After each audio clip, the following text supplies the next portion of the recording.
नमस्कार दोस्तों, आज का दिन भारतीय लोकतंत्र के इतिहास में दर्ज होने वाला है। क्यों? क्योंकि सुप्रीम कोर्ट की चार दीवारी में बैठे देश के मुख्य न्यायाधीश जस्टिस BR गवई ने जो कहा, उसने सीधा मोदी सरकार को कटघरे में खड़ा कर दिया। अदालत में खामोशी छा गई थी और सत्ता के गलियारों में बेचैनी दौड़ गई। सोचिए, कोर्ट में माहौल कितना गंभीर होगा।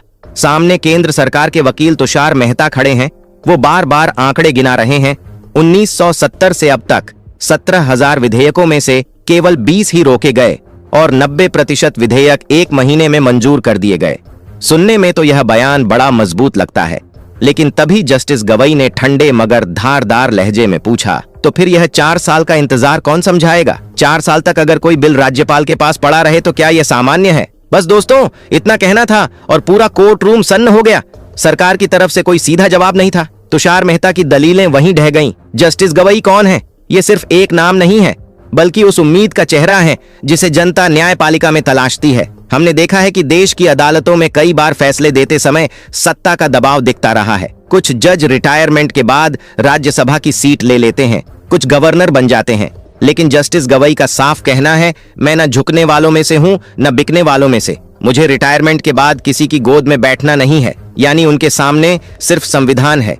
यही कारण है कि जब से वो मुख्य न्यायाधीश बने हैं, लगातार ऐसे फैसले आ रहे हैं जो सत्ता की नींद उड़ा रहे हैं। अब मुद्दे की जड़ समझिए। भारत के संविधान में यह तय है कि संसद और राज्य विधानसभाओं से पास हुए बिल राष्ट्रपति या राज्यपाल के पास जाते हैं। वो मंजूरी दें तो वह कानून बन जाता है। लेकिन अक्सर देखा गया है कि जहां केंद्र में या राज्य में सत्ता विपक्ष की होती है, वहां ये बिल महीनों नहीं बल्कि सालों तक फाइलों में दबे रहते हैं। यही तो हुआ। इस मामले में 4 साल तक बिल लंबित पड़ा रहा। 4 साल। इस दौरान चुनाव हो गए, सरकारें बदल गईं, लेकिन बिल वहीं पड़ा रहा। तो जनता का क्या कसूर था? जनता ने अपने विकास के लिए जिन विधेयकों पर भरोसा किया, वो धूल खाते रहे। सरकार कहती है, अरे 90% बिल तो एक महीने में पास हो जाते हैं।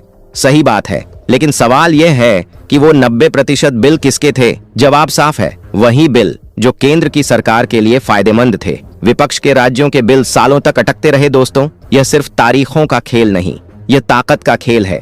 जहां सत्ता को फायदा है वहां फास्ट ट्रैक मंजूरी, जहां विपक्ष का फायदा है वहां स्लो मोशन। विपक्ष भी यही कहता है। भाजपा शासित राज्यों में बिल बिजली की स्पीड से पास होते हैं, लेकिन जहां विपक्ष की सरकार है वहां बिल फंस जाते हैं। जनता को विकास नहीं मिलता और फिर चुनाव प्रचार में भाजपा कहती है, देखो विपक्ष ने काम ही नहीं किया। यानी असली राजनीति यही है, जनता के हक के काम को रोकना और फिर उसी जनता के सामने विपक्ष को बदनाम करना।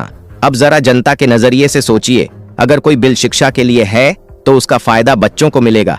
अगर कोई बिल स्वास्थ्य के लिए है तो गरीबों को अस्पताल मिलेंगे। अगर कोई बिल किसानों के लिए है तो खेत बचेंगे। लेकिन जब बिल पास ही नहीं होगा तो जनता का विकास कैसे होगा? यही तो जस्टिस गवई ने कहा, अदालत संविधान देखती है, सत्ता का चेहरा नहीं। दोस्तों, मामला इतना गंभीर हो चुका था कि राष्ट्रपति द्रौपदी मुर्मू ने खुद 14 सवाल सुप्रीम कोर्ट से पूछे और सुप्रीम कोर्ट ने साफ कर दिया, हम पुराने फैसले को नहीं छेड़ेंगे, सिर्फ उन्हीं सवालों पर जवाब देंगे। यानी राष्ट्रपति और राज्यपाल को समय सीमा में काम करना होगा। सरकार चाहती थी कि पुराना फैसला फिर से खुले ताकि समय सीमा की बहस उलझ जाए, लेकिन जस्टिस गवई ने सीधा दरवाजा बंद कर दिया। पंडोरा बॉक्स हम नहीं खोलेंगे, सीधे सवालों का जवाब देंगे। अब दोस्तों, खेल साफ हो गया है। सरकार चाहती है राष्ट्रपति और राज्यपाल को किसी सीमा में बांधा ना जाए, मतलब जब चाहो जितना चाहो बिल दबाकर रखो। लेकिन सुप्रीम कोर्ट ने संकेत दे दिया, ऐसा अब नहीं चलेगा। सुनवाई के दौरान एक और दिलचस्प पल आया। सरकार ने कहा, ये चिंता झूठी है, लेकिन जस्टिस गवई ने तुरंत पलटवार किया। जब 4 साल से बिल पेंडिंग है तो इसे झूठी चिंता कैसे कह सकते हो? दोस्तों सोचिए, सत्ता के पास कोई जवाब नहीं था, सिर्फ खामोशी। और यही खामोशी सबसे बड़ा सबूत है कि सत्ता की राजनीति जनता के अधिकारों को कुचल रही है। यह बहस सिर्फ बिलों की मंजूरी की नहीं है, यह बहस लोकतंत्र की सेहत की है। अगर राष्ट्रपति और राज्यपाल समय सीमा में जवाबदेह नहीं होंगे तो फिर संविधान का मतलब ही क्या रह जाएगा? फिर तो यह लोकतंत्र नहीं, सत्ता का तानाशाही खेल होगा। अब पूरा देश देख रहा है कि सुप्रीम कोर्ट क्या फैसला देगा। क्या राष्ट्रपति द्वारा पूछे गए सवालों के जवाब लोकतंत्र को मजबूत करेंगे या फिर सत्ता के लिए नई मुश्किलें खड़ी करेंगे? दोस्तों, अदालत का हर शब्द संविधान की आत्मा है और यही आत्मा जनता का सबसे बड़ा सहारा है। आज जब अदालत ने सरकार से सवाल पूछा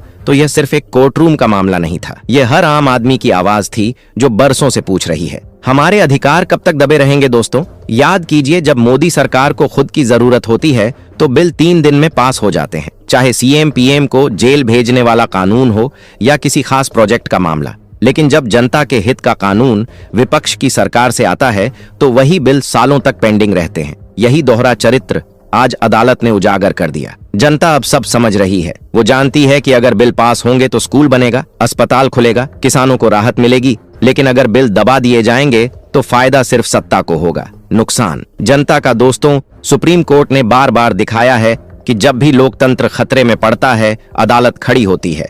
आज जस्टिस गवई ने वही किया। उन्होंने सरकार से वही पूछा जो जनता पूछ रही थी। अब देखना होगा कि आने वाले दिनों में सुप्रीम कोर्ट का अंतिम फैसला क्या होगा, लेकिन इतना तय है, अदालत ने सरकार को आईना दिखा दिया है और यह आईना सिर्फ सत्ता के लिए नहीं, पूरे लोकतंत्र के लिए जरूरी है। तो दोस्तों, अब बारी आपकी है, आप बताइए कि क्या राष्ट्रपति और राज्यपाल को तय समय सीमा में काम करना चाहिए या नहीं? क्या जनता के विकास के बिल ऐसे ही दबे रहना चाहिए या उन्हें तुरंत पास होना चाहिए? अपनी राय कमेंट में जरूर लिखिए। वीडियो को लाइक कीजिए, शेयर कीजिए और चैनल को सब्सक्राइब करना बिल्कुल मत भूलिए।